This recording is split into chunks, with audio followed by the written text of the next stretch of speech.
Hello to all our LinkedIn followers, and welcome to today's session on Predictive Analytics, the fuel your contact center needs during times of change. I'm David Wasserman from NICE's Portfolio Marketing Team, and today I'll be talking with Larry Skowronek, one of our analytics experts. So welcome, Larry. Hi, David. Thanks for having me. Sure, anytime. Larry, there have been so many changes that have occurred in the past few months. It's really just amazing. For me and most of the people I speak with, we continue to spend time each day gathering information and predicting or trying to predict how this crisis will really turn out. And if I think about contact centers with agents now working from home and customers calling in with new and complex requests, it seems there's a great opportunity to analyze this data to make better decisions. Can you maybe explain for us a little bit about the benefits analytics brings in this new environment we're in? Yeah, sure. So analytics, you can think of analytics as doing a couple of different things that are really important, that are even more important now in this very different environment that we have. The first is discovering new activity, new customer behavior, new agent behavior.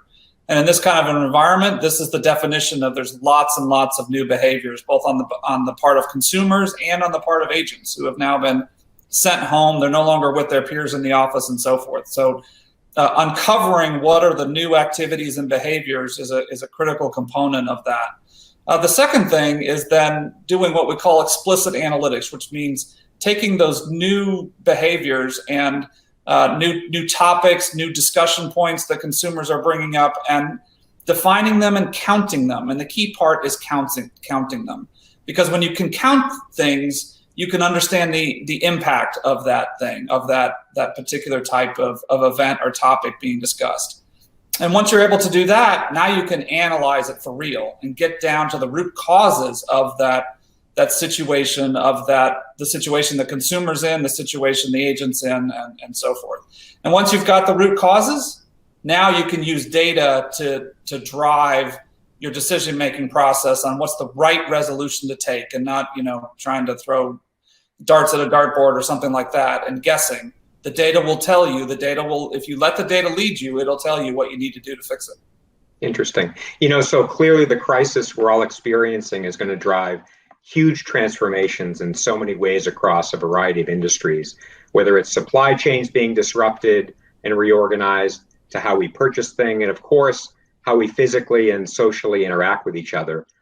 How do you see this concept of explicit analytics transforming and evolving under these conditions to really help contact centers make even better decisions? Well, a lot of that has to do with, and you touched on it a little bit a second ago, that the environment that contact center agents are in is very different now. They've been sent home. They're not with their sitting next to their peers. Their supervisor's not right there, leaning over their shoulder, and so to speak. We have to add a new layer to the analytics process. If we have this discrete explicit analytics finding specific events and specific topics, we need to evolve and add a new layer, which is all about identifying behaviors and measuring an entire interaction, right? And we've got to try to interpret and predict human behavior. And obviously, we want to do that with the consumers, with the people that are contacting the business, because we want to understand how are they feeling in the different situation, what's their sentiment towards us and our products and our services and agents and so forth, right? But we also need to do the same thing with the agents. They're in a different situation. We need to understand how that situation is affecting their behavior with the people that they talk to, and assessing human behavior, is the behavior of how the agent interacts with the consumer. That's the most important factor in whether or not that interaction is successful, whether or not the consumer's happy with it, right? And trying to measure that is notoriously difficult. Yeah, right? I can imagine. Subjective and fuzzy. So this concept of predictive analytics is all about trying to turn those fuzzy subjective things, transforming those behaviors into actionable data. I see. Larry, this is super interesting, but in order to really understand the power behind this and the benefits, can you just dig a little bit deeper sorry to test you on this one, around predictive analytics, how it really works, and maybe provide us some real examples, real world examples, and how these critical questions get answered with this new technology. Sure. So, when you think of there are lots of reasons why, or lots of goals and objectives that people have for interactions, but one that every single business has around a customer interaction is they want that consumer, that customer, to be satisfied, to be a net promoter at the end of the interaction, right? And the single most important factor in whether or not that consumer, that caller, is satisfied at the end of it and would give you a positive score on a survey or something like that, or reference you positively to a friend, is how the agent behaved, right? And when I say how that behaved, I mean things like, well, did the agent listen to the consumer actively? Did they actually hear what that consumer was saying?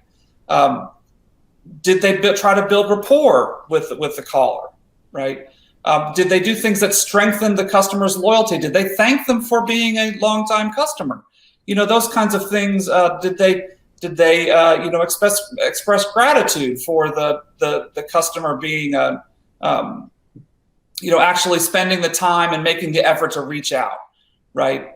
And on the flip side of it, from the consumer side, and this has now become especially more important in this environment, is the consumer talking about financial distress in some way, talking about social distress in some way, that mention may not be explicit, right? It may be something kind of an undercurrent in the conversation, and that's really hard to find explicitly. And predictive analytics is a set of techniques that help us to do that, especially in a situation that's changing so quickly, like this current situation.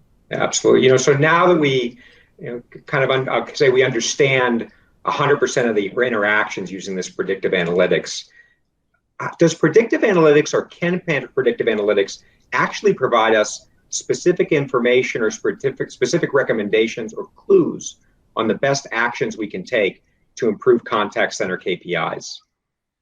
The short answer to that is yes. Let's take, for example, the concept of customer satisfaction, sentiment, NPS, however you measure it.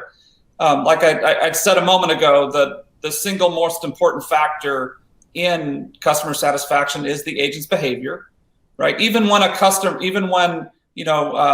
there can be situations certainly where the customer has an issue, they're coming in hot, so to speak. But the agent still, with the right kinds of behaviors, the right kind of rapport building and owning the problem and listening actively, can turn that interaction around. And even if they can't solve the problem, the customer can still be satisfied with the interaction. We've seen that happen over and over and over and over and over again. And so the way the predictive analytics tells us what to do is because we can use the predictive analytics to measure how much of each of those behaviors is that agent applying in the interaction. How much active listening are they doing? How much building rapport are they doing? How much empathy are they showing? How much demonstrating ownership of the problem are they showing, right? And when you can measure that in every single interaction, you can put it all together and give that individual agent basically their own behavior profile. Wow. And say, okay, so you do great at building rapport and you show a lot of empathy, but you're not demonstrating ownership of the customer's problem. And that is what is holding down the CSAT scores for your customers on your calls. And so by being able to measure those things and score them over every single interaction, that agent gets a little roadmap, right? And so you go to out of the 8 or 10 behaviors that you're measuring, go to the one that's the worst, work on that for a week, that moves up, and then you go to the next one and work on that. And gradually, and sometimes we've seen it happen really rapidly, that agent can improve their overall performance. In other words, the number of satisfied interactions, satisfied customers, really rather quickly. It's kind of amazing. Yeah. So just one last question to kind of wrap up our session. We've spent our time today really talking about analytics, how it helps contact centers make better decisions. But how do the reps feel like about this? How do the contact center agents and other employees, the supervisors, the team leads, how do they feel about this technology and the impact on their performance and their job? That is a really good question, and you might think it could go either way, but the truth is that the agents, frontline supervisors, managers, they all unequivocally love it. And why do they love it? They love it because, number one, these measurements of the behaviors, they're unbiased.